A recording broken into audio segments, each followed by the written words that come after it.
Good afternoon. I'm Jeff Myers, and along with Bill Regan, both of us with the NCAA Academic and Membership Affairs team, we'll be presenting this month's webinar, New NCAA Constitution Division III Legislation Updates. The session today provides a status update of where we are with the changes coming out of the convention, as well as other legislative changes enacted by the councils this spring. And we're going to do this in looking at in sort of 5 sections. First is the new constitutional requirements. The Constitution passed in January required the divisions to take certain actions, and we are going to summarize with you today the actions that the governance structure has taken in fulfillment of that. Then we're going to look at some divisional legislative review. So in addition to some of the requirements that the Constitution mandated upon the division, it also opened things up to the divisions and allowed the divisions to take a look at their structure a little differently. And so we're going to give some updates on those and how those conversations are going. And then we will take a look at some of the legislative actions that the councils took in spring, not necessarily related to the Constitution, but just legislative actions. And then we'll go from some convention legislative updates. So some of the proposals that were passed in January, provide some updates on some additional resources and clarifications regarding those proposals. And then we'll finish with everyone's favorite name, image, and likeness. So then we can start here with our new constitutional requirements.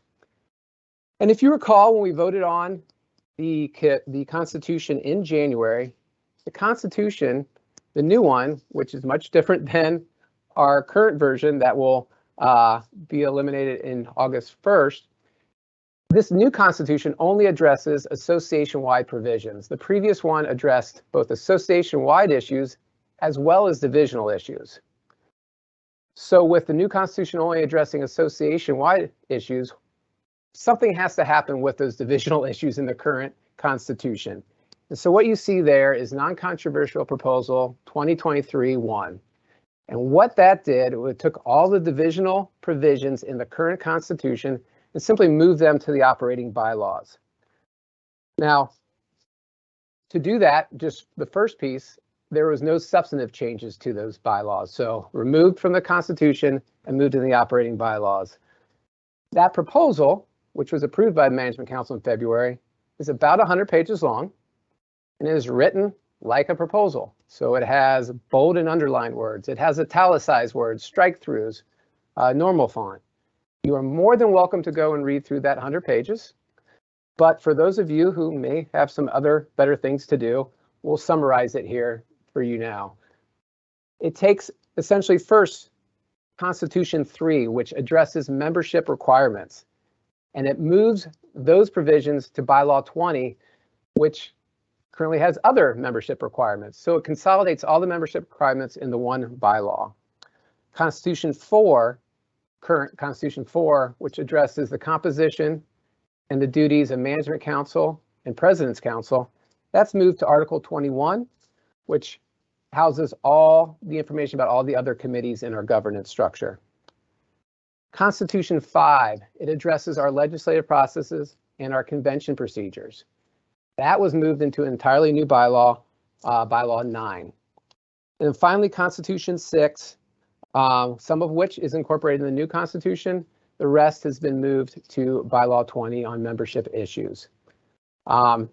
Just the final point there, we will have a chart ready that defines where all the old provisions and where there will appear in the new manual and the new bylaws. So you will have that resource as well. If you're concerned about a certain section, where did it go and where does it apply now? The second piece of the constitutional requirements is the addition of student athletes to the President's Council. If you recall, the Constitution required that student athletes have a voting presence on the council. So with that provision, National SAC met and developed processes and recommendations up to council on how that should look. And ultimately, they recommended that, similar to Management Council, that President's Council include 2 Student Athlete Advisory Committee members, both of which have a vote on that council. President's Council approved that in spring, and there will be a final non-controversial proposal passed this summer, solidifying that change in the legislation. Important to note that the SAC members will recommend the two members to President's Council, and ultimately the President's Council nominating subcommittee, similar to other President's Council members, will approve those nominations and submit it to the entire council for their approval. The next requirement from the Constitution is for the President's Council member to serve on the Board of Governors. Currently, the Board of Governors member from Division 3 and the President's Council is defined by their position, chair and vice chair. There's not that connection this time. The Constitution only requires that there is one President's Council member on the Board of Governors. The President's Council discussed, ultimately determined that it should not specifically be tied to one of those positions, but rather it should be open to any President's Council member that has served on council for at least 2 years. They will self-nominate, and then ultimately the council will determine the representative through a vote of the council. To move on to the next constitutional requirements. So the Board of Governors, the new Constitution, also indicated that student athletes would be a voting member of the Board of Governors. So each division would nominate a student athlete, a former student athlete, to the Board of Governors from Division 1, from Division 2, and Division 3. One of those individuals would be a voting member of the Board of Governors, and the other two would be ex officio members. So again, National SAC took the initiative here to develop a process, recommended that process to President's Council, and ultimately President's Council approved and agreed with SAC on this. So SAC has and will continue through this process to seek nominations for former Division III student athletes to serve on the Board of Governors.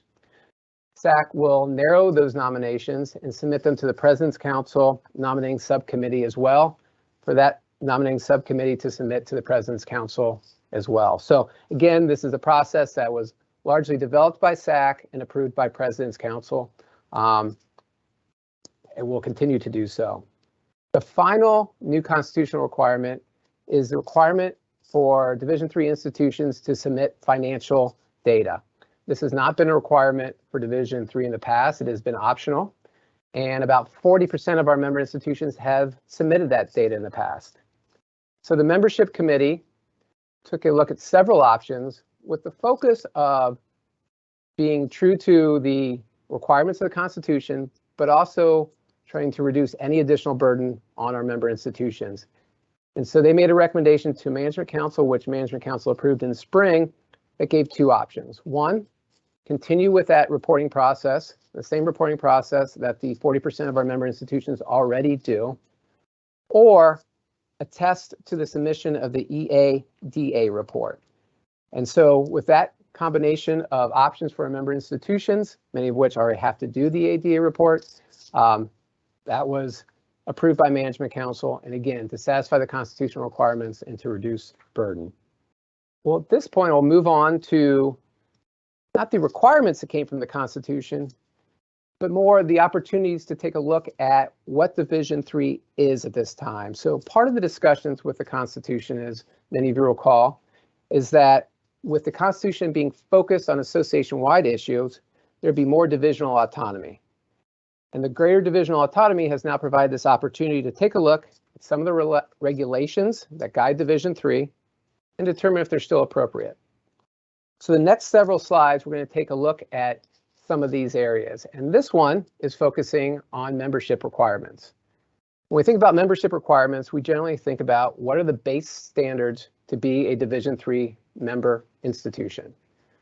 And so the membership committee took feedback from the Convention Issues Forum, the membership survey, as well as from the members of their standing committee, as well as from the advisory committee, and have forwarded two recommendations to the Management Council for consideration this summer to sponsor legislation for a vote at the January convention. The first one would eliminate the mandatory submission of the institutional self-study guide and the conference self-study guide. Now, while this would propose to eliminate the mandatory submission, it would not necessarily go away. The thought being that It would still reside as a resource for institutions. It could still be used in various membership processes, such as the new member process, or if active member institutions were within the probationary process, this could still be a useful tool to help those institutions, but it would not be a mandatory requirement for the conferences or member institutions. This is a recommendation. It's coming from the membership committee. Management council would still have to approve it and approve sponsoring it, but ultimately it would go to a vote of the membership at the January 23 convention. The second piece that came from the membership committee is to require that members seeking or institutions seeking Division III membership as part of that process would need to be accepted into a Division III multi-sport conference. Again, this is a recommendation coming from the membership committee, still has to be considered by management council, and ultimately would require a vote in January. There was a question about the financial reporting. Certainly. Had to do with the EADA and whether that could meet the requirement, or would they have to do the EADA and the alternative form? Sure. The EADA in and of itself would meet the requirement. So you wouldn't have to do both, just the submission of the EADA report and the attesting to that for our membership. That is all that's required. You wouldn't have to do these separate financial reporting through the NCAA. These next two issues are at a different stage than what we just discussed. These are not recommendations specifically coming from a committee. They are not legislative concepts to this point yet. So what these are two areas in which the Interpretations and Legislation Committee has been reviewing, and they're reviewing it again because of information garnered from the membership at the Issues Forum at Convention, through the membership survey as well, and through standing committees. And these are two concepts that, based on that information, they developed and submitted to the membership for more feedback. So the first one has to do with social media deregulation in recruiting. Social media deregulation recruiting, and then an alternative playing season model, a model that's just different than the straight weeks model that we currently have. Both of these concepts have been submitted to the groups that you see on those slides. NADIA, the D3 Commissioners Association, as well as many coaches associations. The purpose for that is to get as much information back for the committee. The committee can then either potentially amend the proposal or determine not to even go forward with the concept. Important to note as well, SAC has also been a part of this process and has been provided this information as well. And if you haven't seen these concepts yet, reach out to your commissioners. Commissioners, you're welcome for that plug. But they have these concepts and they have the questions to provide some meaningful feedback. So feel free to reach out to your commissioners and again, tell them I sent you and they'll be very happy with me. So this issue is less about an issue that arose at a review of the Constitution and potentially fits more nice and neatly under another part of our session, but it leads really nicely into the next slide. So we're going to keep it here. And if you were at convention or participated in some of the post-convention informational sessions, you'll know that there was a proposal for the membership to consider that would have changed how a student is charged with a season of participation. And that was proposal 22-3. That proposal was never formally voted on, but rather referred to the Interpretations Committee to provide a recommendation up to President's Council.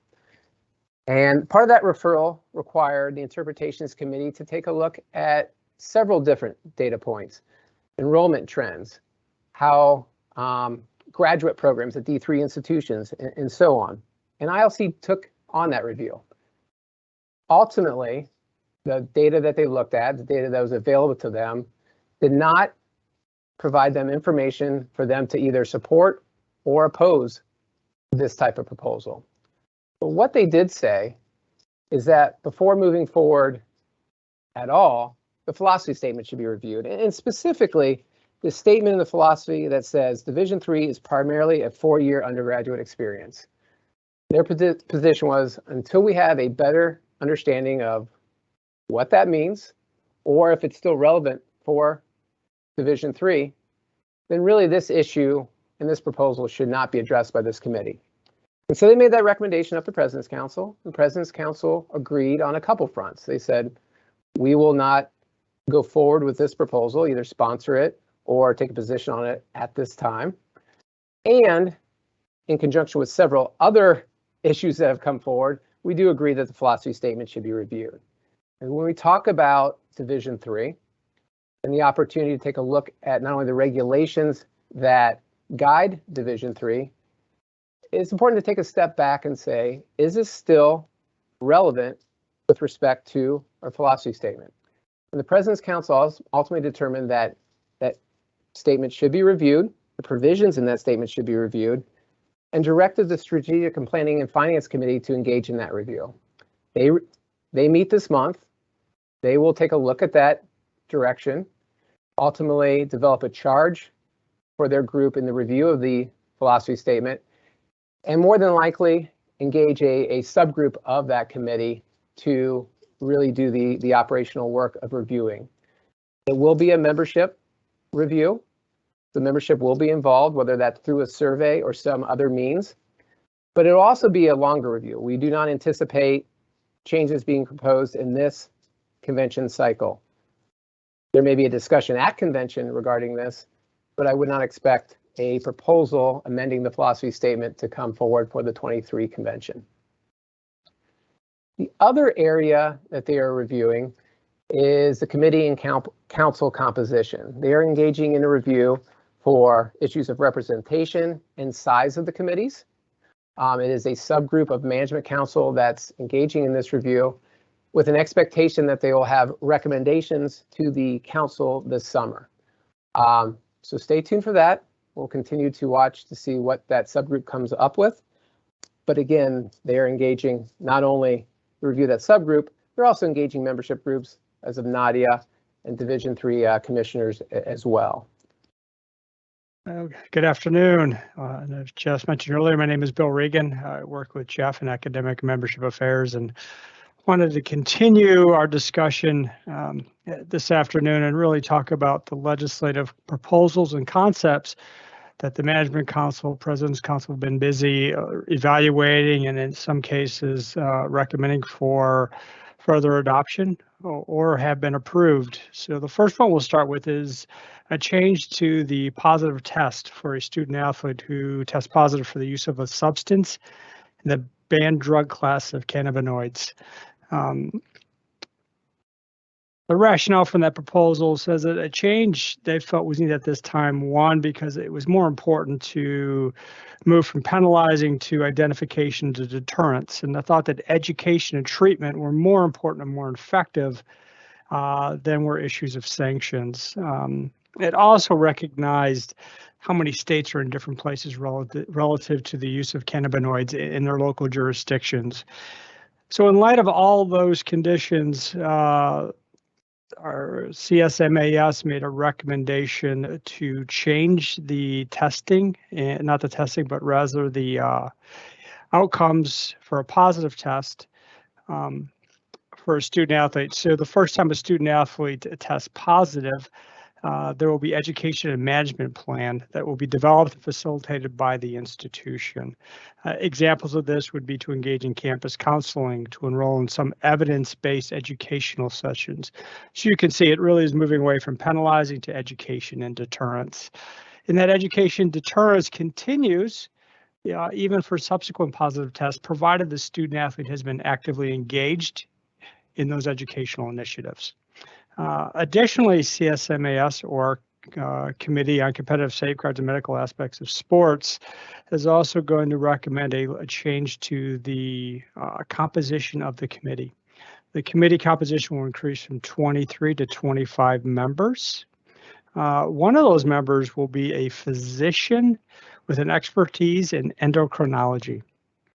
The reason for this is I thought that individual will be really important as the division and as that particular committee continues to deal with issues relative to the transgender student athlete participation policy.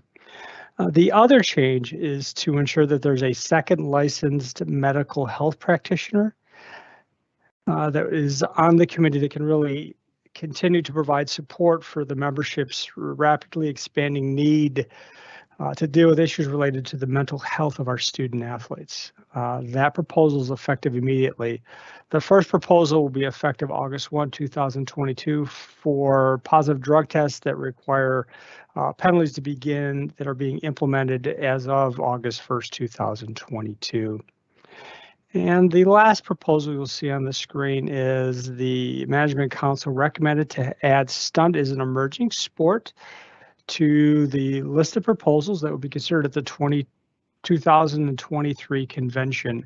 If you remember, last year's stunt was going to be proposed, but in light of the changes to the Constitution, the governance structure thought it was in the best interest of everyone to pull that proposal back and to have it reconsidered at a later date to provide an opportunity for the membership to have time to consider the implications of the constitutional amendment that was being asked to vote on at the 22 convention.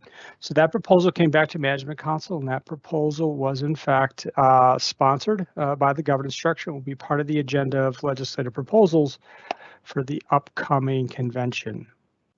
To go back now, we wanted to kind of give you some updates about some legislative proposals that were adopted at this past convention. One of those proposals was the amateurism certification for international student athletes. That proposal will now have the international amateurism pre-enrollment participation history for international student athletes be certified by our eligibility center. So in preparation for that, the Interpretations Legislation Committee has been doing a lot of groundwork to say, do we have the right educational initiatives? Do we have the right legislative items all set for when this goes live beginning August 1, 2023 for those certifications? One of the first steps that they've done is to issue an official interpretation that further clarifies for the membership who has to get their eligibility certified, their amateurism eligibility certified through the Eligibility Center. So that's an official interpretation that was issued on June 3rd, 2022. That's currently available in LSDBI. Another update for you. On April 5th, 2022, our Eligibility Center sent out an email communication to all Division III members. So if you go back, go ahead. If you didn't get to it, understand it's a busy time for folks. So you may want to go back to your older emails and take a look at that April 5th, 2022 email. It's really important because it begins to help the membership, the Division III membership, understand what are some initial steps that they can take to make sure that they're ready for when their prospective student athletes begin to register with the Eligibility Center. It also ensures that you will be on a list to receive email updates, communication, educational initiatives that will be coming from the Eligibility Center.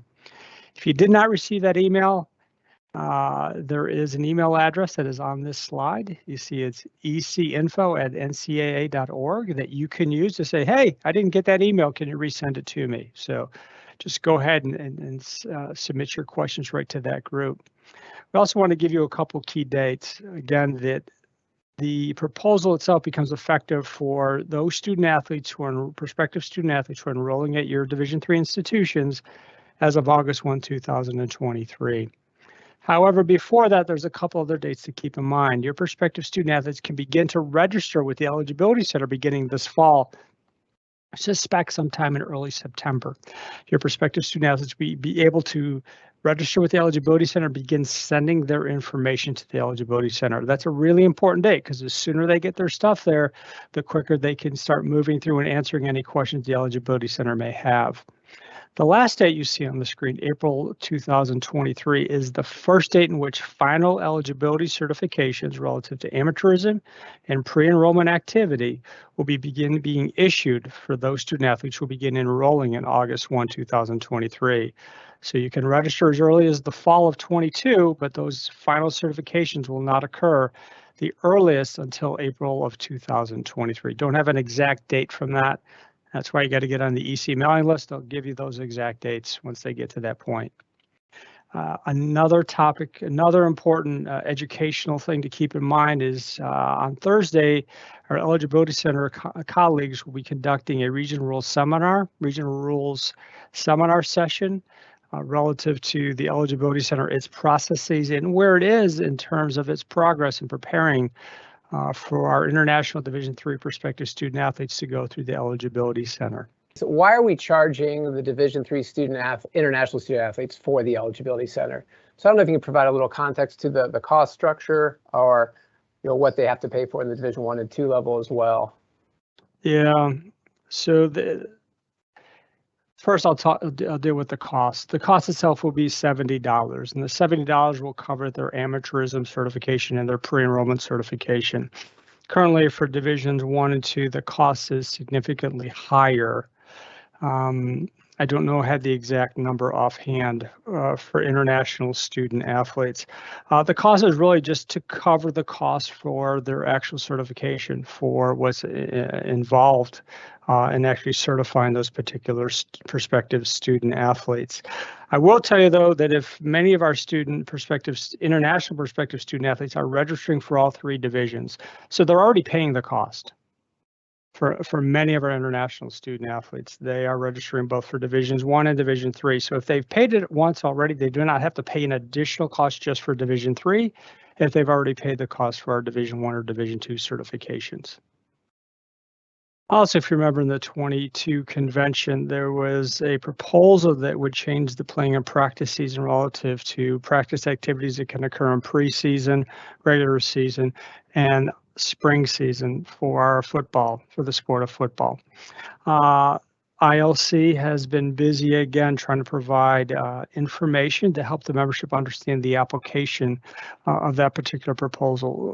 One of those was an educational column that was published March 15th that provided information relative to the spring period. It really just took the information that was in the Q&A that accompanied the actual proposal and it just provided some greater clarification about overview, what is the general structure of the spring period, what can happen on helmet-only days, and what can happen on days in which you can helmet and shoulder pads. Again, that was March 15th, 2022, an educational column. I know many of you are past your spring period, but as you get up to there, that may be a good resource to have as you're preparing for next spring. In addition, 2 official interpretations were recently issued. Both of those were issued March 24th, 2022. One had to do with the contact period and further just clarified that the 75 minutes of contact in preseason is sport specific. It's not team specific, so that means you could have 2 different groups of student athletes, both being involved in contact, provided no individual student athlete exceeds 75 minutes of contact on a given day in which contact is permitted.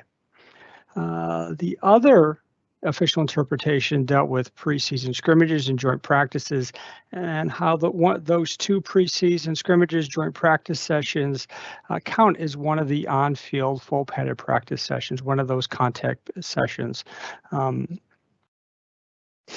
And finally, ILC will be working with our football championship staff to create an educational column that will provide similar information that it did for spring practice, but do it now for preseason practice. Our hope is to get that out, though, sometime here in the next month or so. So hope is that would provide further clarification on the changes that were made to the preseason practice period, in addition to increasing the acclimatization period, establishing the 8 practices in full pads, and the limits of 75 minutes of practice contact activity on a given day.